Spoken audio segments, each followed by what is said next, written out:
وهذا قبره الصادق إمام العلم والتقوى ينادي أمة الهادي يا الله ينادي أمة الهادي. أعوذ بالله من الشيطان الرجيم. بسم الله الرحمن الرحيم وبه نستعين إنه خير الناصر ومعين وصلى الله على سيدنا محمد وآله الطاهرين أجمعين. قال الله تبارك وتعالى في محكم كتابه ومتقن بيانه أعوذ بالله من الشيطان الرجيم. بسم الله الرحمن الرحيم.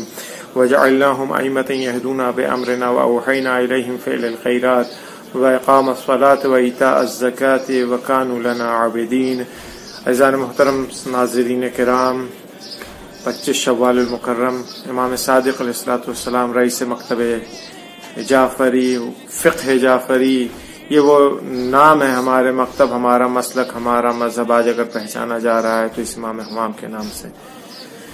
خدا توفیق دے کہ اس امام کے سفرے سے، اس امام کے دسترخوان سے زیادہ فیض حاصل کر سکیں اور تمام لوگ اپنی اپنی استطاعت کے مطابق اس سے بہرہ مند ہو سکیں. قرآن مجید کی سورہ انبیاء کی 73 نمبر کی آیت میں خداوند عالم ارشاد فرما رہا ہے کہ وجعلناہم ائمۃ یہدون بامرنا، کہ ہم نے بنی اسرائیل میں سے کچھ لوگوں کو ائمہ یعنی امام قرار دیا ہے، امام بنایا ہے. یہ جو جن لوگوں کو امام بنایا ہے ان کے وظیفوں کو، ان کے کاموں کو بھی خداوند عالم اسی آیت میں بیان فرماتا ہے کہ ہم نے ان کو 5 کام دیے ہیں، 5 وظیفہ ہے ان کا. یہدون بامرنا، یہ پہلا وظیفہ ہے کہ وہ ہماری طرف ہمارے حکم سے لوگوں کو ہدایت کریں. دوسری چیز وَأَوْحَيْنَا إِلَيْهِمْ فِعْلَ الْخَيْرَاتِ، ہم نے ان کے اوپر وحی کیا ہے کہ وہ نیک عمل، نیک کام، فعل الخیرات یعنی اچھے عمل، اچھے کام انجام دیں. وَإِقَامَ الصَّلَاةِ، تیسری چیز جو ہے نماز کو قائم کرنا. چوتھی چیز ایتاء الزکات، زکات کا ادا کرنا، یعنی صرف زکات ہی نہیں بلکہ تمام رقومات الہیہ کے جو خدا کا حق ہے اس کو ادا کرنا. اور 5ویں چیز جو ہے وہ وَكَانُوا لَنَا عَابِدِينَ، کہ یہ ہمارے بندے ہیں، ہماری عبادت کرتے ہیں، یعنی خدا کے علاوہ کسی دوسرے کی عبادت کا یہاں پہ تصور نہیں ہے. یہ 5 چیزیں جو ہیں یہ انبیاء ائمہ بنی اسرائیل یعنی وہ افراد جو بنی اسرائیل کے امام تھے، کیونکہ خداوند خود کہہ رہا ہے کہ ہم نے ان میں سے کچھ کو امام قرار دیا، ائمہ بنایا. تو ان کے لیے خداوند عالم نے جو وظیفہ ان کا مشخص کیا ہے یہ صرف اور صرف بنی اسرائیل سے مخصوص نہیں ہے بلکہ تمام نمائندگان الہی، تمام رہبران الہی، ان کا وظیفہ اور ان کی ذمہ داریاں بھی یہی تھیں. لہذا آدم سے لے کر کے خاتم تک اور خاتم سے لے کر کے آج تک جتنے بھی نبی اور نبیوں کے بعد ائمہ اطہار یعنی امامان معصوم گزرے ہیں یا خود ہمارے آخری امام کا زمانہ ہے، ان تمام کی ذمہ داریاں، سب سے پہلی ذمہ داری، سب سے پہلا وظیفہ اور ڈیوٹی ان کی یہدون بامرنا ہے، جو اس آیت میں جس کی طرف اشارہ کیا گیا ہے کہ ان کی ذمہ داری ہدایت ہے، ہماری طرف خداوند عالم کی طرف ہدایت ہے. یعنی دوسری جگہ یہ نہ جانے پائیں، دوسرے راستوں پر نہ چلنے پائیں، خداوند عالم کے راستے پر چلیں، خداوند عالم کی طرف ہدایت دینا ہے. اچھا، یہ آج جس ٹاپک کے اوپر گفتگو کرنی ہے وہ بھی یہی ہے کہ امام صادق علیہ السلام کا ہدایتی نقش کیا تھا، یعنی کس طرح سے انہوں نے ہدایت فرمائی ہے. البتہ یہ مختص صرف امام صادق علیہ السلام سے نہیں، ہمارے تمام ائمہ سب ہادی ہیں. ہم زیارت میں بھی پڑھتے ہیں کہ السلام علیکم، السلام علیکم یا ائمۃ الہدی، یعنی ائمہ خدا، ہدایت کرنے والے ائمہ، آپ کے اوپر ہمارا سلام. یا دعائے ندبہ کے فقرے ہیں کہ آئین صاحب یوم الفتح و ناشر و رایت الہدی، پرچم ہدایت کو پھہرانے والا کہاں ہے؟ امام زمانہ صلی اللہ علیہ سلسلے میں کہتے ہیں اشہد انک الامام الہادی والولی المرشد. امام رضا علیہ السلام کی زیارت میں تمام ائمہ ہمارے ہادی ہیں، ہدایت کرنے والے ہیں. لیکن آج جس چیز کے سلسلے میں گفتگو کرنے میں امام صادق علیہ السلام کی زندگی میں ہم دیکھیں کہ کیسے امام علیہ السلام نے ہدایت کی ہے، کیونکہ ہر وہ انسان جو رہبر ہے، رہنما ہے، اس کا کام ہدایت ہے. امام صادق علیہ السلام نے صرف کسی ایک فیلڈ میں، کسی ایک مرحلے میں، کسی ایک خاص محدود چیزوں میں ہدایت نہیں کی، بلکہ آپ اگر تاریخ کا مطالعہ کریں، سیرت کو دیکھیں امام صادق صلی اللہ علیہ وسلم کی، تو آپ دیکھیں گے کہ امام کی ہدایتیں جو ہیں وہ اعتقاداتی مسائل میں الا ماشاء اللہ ہے، امام کی ہدایتیں اجتماعی اور خانوادگی امور میں الا ماشاء اللہ ہے، امام کی ہدایتیں اور رہنمائی سیاسی امور میں الا ماشاء اللہ۔ سب کو بیان نہیں کیا جا سکتا، وقت اتنا نہیں ہوتا ہے، مختصر سے وقت میں ایک دو باتوں کی طرف آج اشارہ کیا جائے گا انشاءاللہ، توفیق رہی، خدا نے زندگی دیا، پھر کبھی موقع ملا تو آگے اس سلسلے میں گفتگو ہوگی۔ اعتقادی اعتبار سے آئیے دیکھتے ہیں۔ دیکھیے ہمارے یہاں بھی سبھی کے ساتھ ہوتا ہے، ہم ہیں، آپ ہیں، زید ابر بکر، کوئی بھی دنیا میں کوئی بھی، وہ یہ نہیں کہہ سکتا کہ وہ ہر طرح کے شک و شبہات سے پاک اور منزہ ہے، نہیں، شکوک اور شبہات یہ انسان کے ذہن میں آتے ہیں، کوئی بری چیز نہیں، آنے بھی چاہیے۔ اگر شبہات ذہن میں نہیں آئیں گے، البتہ شبہات کا آنا اور اس کا باقی رہ جانا غلط ہے۔ شبہات آئیں اور اگر اس کا فوراً علاج ہو جائے، مداوا ہو جائے، صحیح جواب مل جائے تو یہ شبہات برطرف ہو جاتے ہیں اور یہ انسان کی ترقی اور اس کے آگے بڑھنے میں اس کے لیے مددگار ثابت ہوتے ہیں۔ لیکن اگر کسی شرم و حیا اور نہ جانے دوسرے مسائل کی وجہ سے اگر یہ شکوک اور شبہات ذہن میں انسان کے باقی رہ جائیں اور وہ ڈاکٹر تک نہ پہنچ پائے شبہات اور شکوک، تو اس صورت میں یہ قاتل واقع ہوتا ہے، انسان کو برباد کر دیتا ہے۔ امام صادق علیہ الصلوۃ والسلام کی خدمت میں ایک جوان آتا ہے ایک شبہ لے کر کے، البتہ وہ یہ کہہ کے نہیں آتا ہے کہ حضور میرے پاس ایک شبہ ہے، آ کے کہتا ہے کہ فرزند رسول ابن رسول اللہ، میں خدا کو نہیں مانتا، میں منکر خدا ہوں۔ ایک دم اس نے آ کر کے امام سے اسی طرح سے کہا۔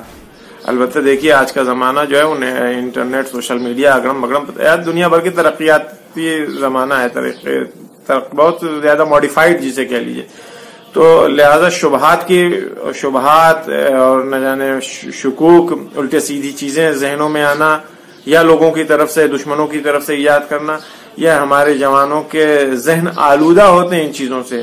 لہذا گزارش یہ ہے اپنے جوانوں سے کہ کبھی بھی کوئی شبہ، کوئی شک کسی سلسلے میں، خدا کے سلسلے میں، امام کے سلسلے میں، موت کے بعد زندگی کے سلسلے میں، خود موت کے سلسلے میں، یہ وہ چیزیں جس کے اوپر ہر روز حملہ ہو رہا ہے، ہمارے دوسرے بھی، یا بلکہ یوں کہوں کہ دوسرے ہمارے اپنے بھی ان چیزوں کے اوپر آبجیکشن کرتے ہیں، اعتراض کرتے ہیں، شبہات اور شکوک اس میں کرتے ہیں۔ تو لہٰذا اگر کوئی اس طرح کی بات ہو تو فوراً کے فوراً اس کو دریافت کیجئے اہل علم سے۔ قرآن مجید کہتا ہے فَاسْأَلُوا أَهْلَ الذِّكْرِ إِن كُنتُمْ لَا تَعْلَمُونَ، نہیں جانتے تو اہل ذکر سے پوچھو۔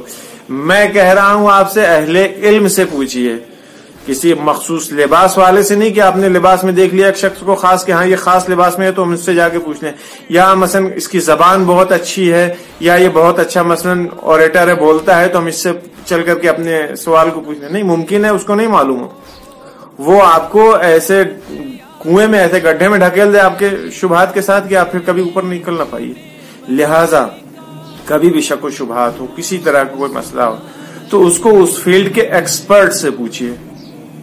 آپ کبھی اپنی بیماری کا علاج کرانے، خدا نخواستہ پیٹ میں درد ہو رہا ہے تو آپ اس کا علاج کروانے کسی مستری کے پاس نہیں جائیے گا، کسی کارپینٹر کے پاس نہیں جائیے گا۔ پیٹ میں درد ہے تو ڈاکٹر کے پاس جائیے گا، حکیم کے پاس جائیے گا۔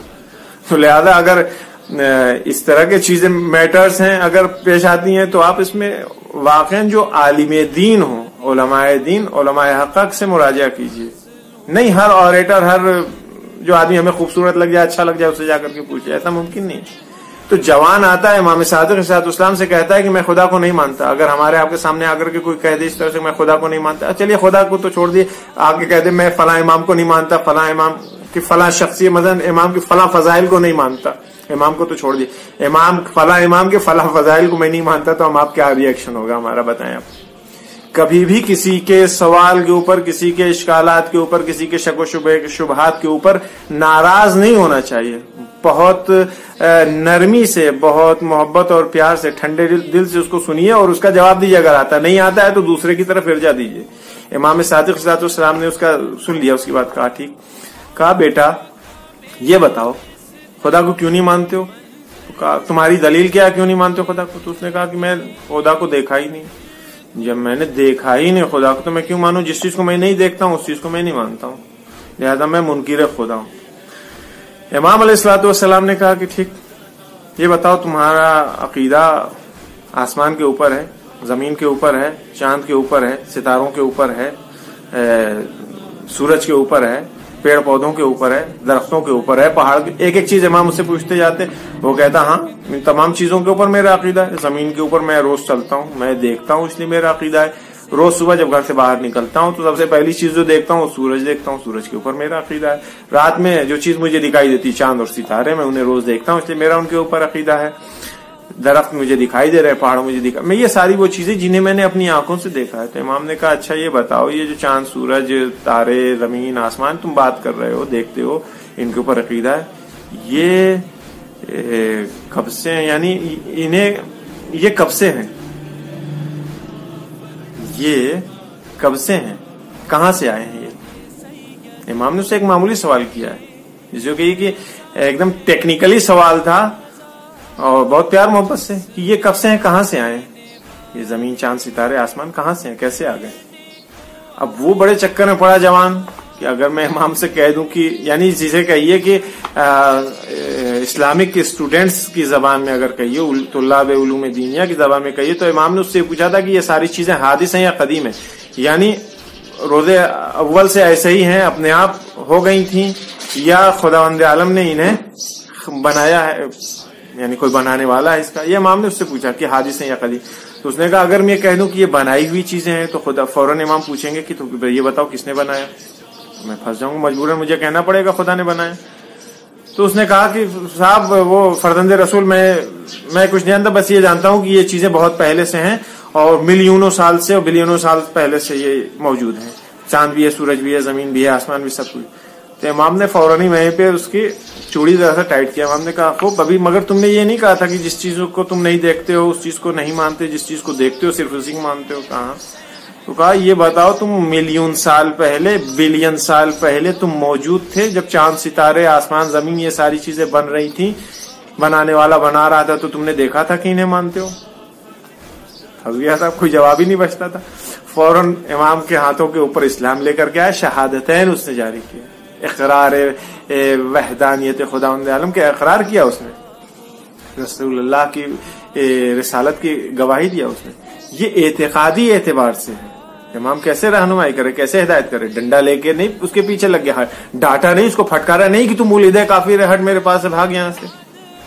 اگر آج ہمارے سامنے کوئی اس طرح کی چیزیں کہ ہم فوراً اس کو وہابی, نہ جانے بے دین, مشرک, کیوں ہم کہیں کسی کو, بھائی ممکن ہے اسے نہیں معلوم ہے, علم نہیں ہے اس کے پاس, اس کو نہیں پتا ہے. ہمارا کام ہے اس کی ہدایت کرنا, اس کو بتانا. آپ بتا سکتے بتائیے, نہیں بتا سکتے دوسرے کی طرف رہنمائی کر دیجئے جو ہدایت کر سکے, لیکن کسی کو اس طرح سے دور نہ کیجیے اپنے آپ سے, کیونکہ یہ صفات اچھی صفات میں سے نہیں ہے. خیر, اسی طرح سے سید حمیری اپنے زمانے کے بہت بڑے عالم دین, اصحاب ائمہ میں سے ہیں. سید حمیری کا واقعہ پھر کبھی سنیے گا. لیکن سید حمیری وہ ہیں جو کیسانی مذہب تھے, یعنی امام حسین علیہ السلام کے بعد انہوں نے محمد حنفیہ کو اپنا امام مانا اور اس سلسلے کو ادامہ دیا. امام صادق علیہ السلام کے زمانے میں سید حمیری تھے, نہ امام صادق کو امام مانتے تھے اور نہ ہی ان کے اوپر ان کا کوئی عقیدہ تھا. لیکن یہ معلوم تھا کہ یہ فرزند رسول ہیں, رسول اللہ کی نسل سے ہیں. کبھی کبھار صاحب سلامت ہو جایا کرتی تھی. صرف 2 جلسے امام صادق علیہ السلام, یعنی جیسے کہ 2 میٹنگ امام نے کیا ان کے ساتھ, گفتگو کا سیشن, ٹاکنگ سیشن, امام نے ان کے ساتھ 2 جلسے, 2 میٹنگ کیا. اس کے بعد سید حمیری نے اپنا وہ دین چھوڑ دیا, امام صادق علیہ السلام کے معتقد ہوئے, امام کی امامت کا اقرار کیا, تمام دوسرے ائمہ اطہار کی امامت کا اقرار کیا. امام نے ہدایت کیا. یا وہ جوان ہشام ابن حکم جو امام صادق علیہ السلام کا خاص صحابی ہے, یعنی معروف ترین صحابیوں میں سے, یہ وہ جوان تھا جسے امام جب مناظرہ ہوتا تھا کلامی چیزوں کا, خدا کے وجود کے سلسلے میں یا دوسری اس طرح کی چیزوں کے سلسلے میں, تو امام صادق علیہ السلام اپنی طرف سے ہشام ابن حکم کو بھیجتے تھے مناظرہ کرنے کے لیے. امام کا خاص صحابی اور شاگرد تھا. لیکن یہ خاص کیسے بنا, کبھی اس کی طرف بھی توجہ کی. ہشام ابن حکم اصلا خدا کو قبول ہے, منکر خدا تھا, وہ خدا کو نہیں مانتا تھا. شیب رسد امام جب خدائی کو نہیں مانتا تو خدا کے بنائے ہوئے امام کو کیوں مانے گا وہ. امام علیہ السلام نے اس سے بھی صرف 2 میٹنگ کیا تھا, 2 بار اس سے گفتگو کیا تھا. 2 گفتگو کا نتیجہ یہ ہو گیا کہ ہشام ابن حکم رضی اللہ ہو گئے, امام کے خاص صحابیوں میں سے ہو گئے, جسے یعنی امام علیہ السلام کو ان کے اوپر فخر تھا. یہ ہے طریقہ ہدایت کا, امام اس طرح سے ہدایت کرتا ہے. یہ اعتقاداتی مسائل پہ. لیکن اس کے علاوہ جو سماجی مسائل ہیں، خانوادی مسائل ہیں، سیاسی مسائل ہیں، امام نے سب میں ہر فیلڈ میں امام نے ہدایت کیا ہے. آنے والا آتا ہے، کوئی آ کے امام سے کہتا ہے کہ خدا نے تو روزی کا وعدہ کیا ہے، آپ فرزند رسول ہیں، آپ کی دعا قبول ہوتی ہے، ہمارے لیے دعا کر دیے، خدا ہم کو خوب ساری روزی دے دے، ہمیں کچھ کرنا نہ پڑے، محنت نہ کرنی پڑے. ہم آپ ہوتے تو کیا کرتے بتائیے؟ اپنی پوزیشن بنا لیں کہ ہاں جی انشاءاللہ ضرور دعا کریں گے. لیکن امام صادق علیہ الصلوۃ والسلام کے سامنے جب آ کر کے شخص نے یہ کہا کہ آپ دعا کیجئے ہمارے لیے، خدا ہم کو بغیر محنت کیے ہوئے، بغیر زحمت کیے ہوئے خدا ہم کو روزی دے دے، امام نے ایک دم اسٹریٹ فارورڈ اس کو منع کر دیا. امام نے کہا میں تمہارے لیے دعا نہیں کروں گا. خداوند عالم تم شرم کرو اس چیٹی سے. وہ چیٹی اتنی معمولی سی چیز، چھوٹا سا جسہ، لیکن وہ گرمیوں میں سردیوں کے لیے اپنے آذوقے اکٹھا کرنا شروع کرتی ہے. پوری گرمی بھر وہ محنت کرتی ہے، اپنے وزن سے زیادہ سامان اٹھا کر کے لے جاتی ہے، اور تم چاہتے ہو کہ خداوند عالم تم کو بیٹھے بیٹھائے تمہارا پیٹ بھر دے، تمہیں دولت سے نواز دے. امام نے اسے منع کر دیا. ایک شخص آتا ہے امام صادق علیہ السلام سے کہتا ہے کہ فرزند رسول میں حج پر جانا چاہتا ہوں لیکن میرے پاس پیسہ نہیں، میں مقروض ہوں، میری عیال زیادہ ہیں، آپ ہمارے لیے دعا کیجیے. امام علیہ السلام نے کہا ہاں. دیکھیے یہاں پہ کیس دوسرا ہے، وہاں کیس دوسرا تھا.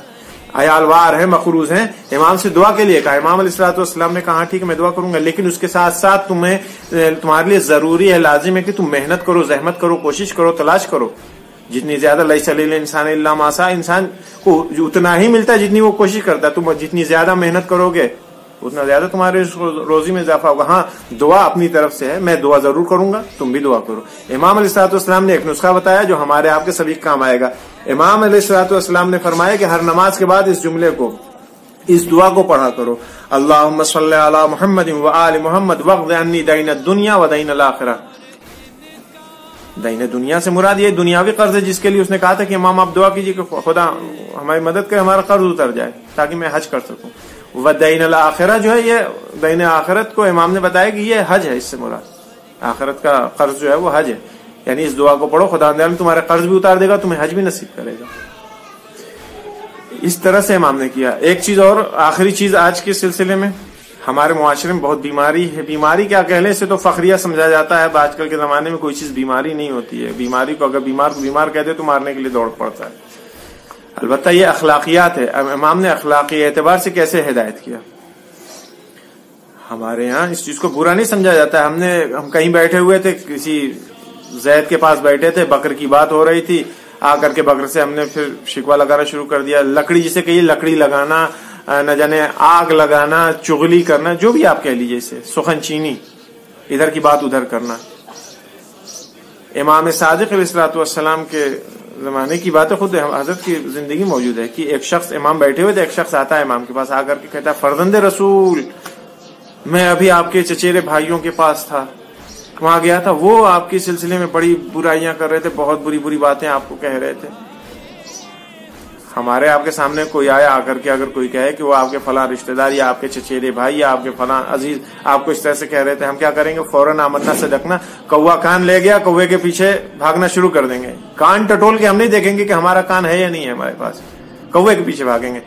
کوئی آ کے ہم سے کہہ دے گا، جھوٹ سچ کچھ لگا دے گا، ہم فوراً دل میں لے کے بیٹھیں گے، ہاں ارے وہ تو ہے ہی ایسے، چار برائی ہم ان کی شروع کر دیں گے. اپنے دل کے اندر ایک کینہ رکھ لیں گے. کس بنیاد کے اوپر؟ فلاں آدمی نے کہا، وہ تو بڑا بیچارہ ہمارا خیر خواہ تھا، اس نے آ کے ہم کو بتا دیا، ورنہ ہم تو اس کو بہت اچھا آدمی سمجھ رہے تھے. یہ گناہ ہے، کبیرہ ہے آگ لگانا، یہ گناہ ہے. خداوند عالم یہ دیکھ لیجئے کہ آگ لگانا، چغلی کرنا، جو اس طرح کے ادھر کی ادھر کیا جاتا ہے، یہ اگر جس انسان نے یہ برائی بیان کی ہے اگر غلط ہے، یعنی وہ سامنے والے میں پائی نہیں جاتی ہے وہ برائی، تو یہ اس نے ایک تہمت لگائی ہے. غیبت جو ہے وہ اپنی جگہ ہے، اس کا گناہ ہے، تہمت کا الزام گناہ بھی اس کے حوالے، جو تہمت لگائی ہے. یہ جو آ کر کے ادھر کی ادھر کر رہا ہے، اس کے اوپر بھی گناہ ہے. یہ حرام کام ہے، گناہ کے آتش جہنم سب کے انتظار میں ہے. لہذا ان چیزوں سے بچانے کی ضرورت ہے.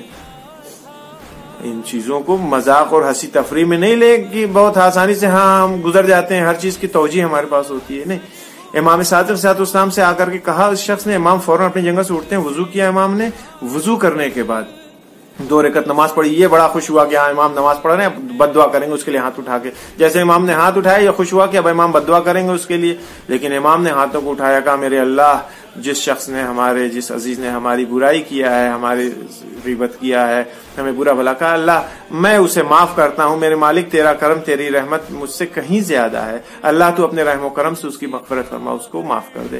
اس انسان نے دیکھا کہ ارے یہ تو ہم آئے تھے یہاں کچھ کرنے، امام تو اس کے لیے مغفرت کی دعا کرنے، امام نے اس سے پلٹ کے کہا یہ کام بہت گناہ کا کام ہے، یہ کام صحیح نہیں۔ امام صادق علیہ الصلوۃ والسلام نے اس طرح سے ہدایت کیا ہے عمل کے ذریعے، کونوا دعاۃ الناس بغیر السنتکم، کی زندہ مثال ہے یہ چیزیں کہ امام نے عمل کر سیدھے نہیں کہا کہ وہ تم ہمارے پاس آ کر کے ادھر ادھر کی آگ نہ لگاؤ، امام نے سیدھے اٹھ کر کے عمل سے بتا دیا کہ یہ چیز صحیح نہیں ہے، ان چیزوں کو دل میں نہیں رکھنا چاہیے، یہ چیزیں غلط ہیں، یہ لوگوں کی ہدایت کیسے کرنی چاہیے امام نے بتایا۔ یہ وہ افراد تھے، معصوم افراد، جو ہمیشہ جنہوں نے کبھی اپنے دشمن کا برا نہیں چاہا، اپنے قاتلوں کا برا نہیں چاہا، جنہوں نے ہمیشہ ان سے دشمنی کی ان کا برا نہیں چاہا، لیکن اس کے باوجود بھی لوگوں نے انہیں اپنا دشمن سمجھا، خاص طور سے حکومت وقت نے انہیں اپنا دشمن سمجھا۔ منصور دوانقی خدا لعنت کرے اس کے اوپر، اس نے مدینہ کے گورنر کو لکھا کہ جعفر بن محمد کو فوراً اریسٹ کر کے راتوں رات ہمارے پاس بھیجا جائے۔ مدینہ کا گورنر اپنی فوج کے ساتھ امام صادق علیہ الصلوۃ والسلام کے گھر میں داخل ہوتا ہے، رات کا نصف شب کا وقت ہے، امام علیہ الصلوۃ والسلام کو ایسے سر برہنہ پا برہنہ امام کے گھر سے لے کر کے نکلا، اتنی بھی فرصت امام کو نہیں دی گئی کہ امام اپنی ابا اپنی دوش پر ڈال لیتے، اپنے سر کے اوپر امامہ رکھ لیتے۔ امام کو حاضر کیا گیا منصور دوانقی کے سامنے، جیسے اس ملعون نے امام کو دیکھا ہے بہت بری طرح سے چلایا، بہت توہین آمیز لہجے میں چلا کے کہتا ہے کہ اے جعفر تم کو شرم نہیں آتی ہے، تم ہمارے خلاف لوگوں کو بھڑکاتے ہو، ہماری حکومت کے خلاف لوگوں کو آمادہ کرتے ہو۔ امام نے کہا نہیں ایسی تو کوئی بات نہیں، یہ کہتے ہوئے اس نے اپنی تلوار نکالی، چاہتا تھا کہ امام کی گردن کے اوپر تلوار سے وار کرے، لیکن جیسے ہی وار کرنا چاہا اپنی تلوار کو اس نے روک لیا، اس کے بعد سے پھر سے دوسری بار اس نے تلوار چلانی چاہی، پھر روک لیا، تین بار اس نے امام کی گردن کی طرف تلوار چلانی چاہی لیکن فوراً ہی بیچ راستے سے تلوار روک کر کے رک جاتا تھا۔ کسی نے پوچھا کہ منصور تم ایسا کیوں کر رہے ہو، آخر تلوار چلاتے ہو تو آخر مارتے کیوں نہیں جعفر بن محمد کو؟ اب منصور نے کہا کہ میں کیا کروں، جیسے ہی میں چاہتا ہوں کہ جعفر بن محمد کی گردن کے اوپر تلوار ماروں، میں دیکھتا ہوں کہ رسول اللہ آئے ہیں، میرے سامنے آ کے کھڑے ہو کے کہتے ہیں کہ منصور میرے اس لال نے تیرا کیا بگاڑا، آخر کیوں اس کی جان کے پیچھے پڑا ہے، کیوں اسے قتل کرنا چاہتا ہے؟ میں کہوں گا یا رسول اللہ آج اتنے سالوں بعد، آج اتنی مدت گزر جانے کے بعد آپ اپنے اس بیٹے کی گردن کے اوپر تلوار نہیں دیکھنا برداشت کر سکتے ہیں، آپ منصور کے سامنے آ کر کے اسے روک دے رہے ہیں، لیکن یا رسول اللہ ارے زیادہ وقت تو نہیں گزرا تھا، ذرا کربلا میں تو آئے ہوتے، دیکھے ہوتے عاشور کے دن کیسے زینب کبریٰ تلہ زینبیہ کے اوپر کڑی ہیں۔ اب جو زینب کبریٰ نے نیچے دیکھا تھا تو دیکھا دور امام حسین کے لوگ کڑے ہیں، کسی کے ہاتھ میں تلوار ہے، کوئی تلوار سے مارتا ہے، کوئی نیزے مار رہا ہے، کسی کے پاس کچھ نہیں تھا وہ پتھروں سے مار رہا۔ تو زینب کبریٰ نے جب یہ دیکھا تڑپ گئی، ایک دفعہ آواز دینی شروع کی، بھیا حسین بھیا حسین بھیا حسین۔ دو آوازوں پر جب کوئی جواب نہ ملا تھا تو تیسری آواز جب جو دی تھی، کہا تھا ماں جائے بھیا حسین تم کو تمہاری ماں زہرا مرضیہ کی قسم بول دو۔ اب جب حسین ابن علی نے یہ آواز سنی تھی تو کیونیوں کے بل طاقت اکٹھا کر کے اپنے آپ کو بلند کیا تھا، اشارہ کیا تھا بہن خیمے میں جاؤ ابھی حسین زندہ ہے۔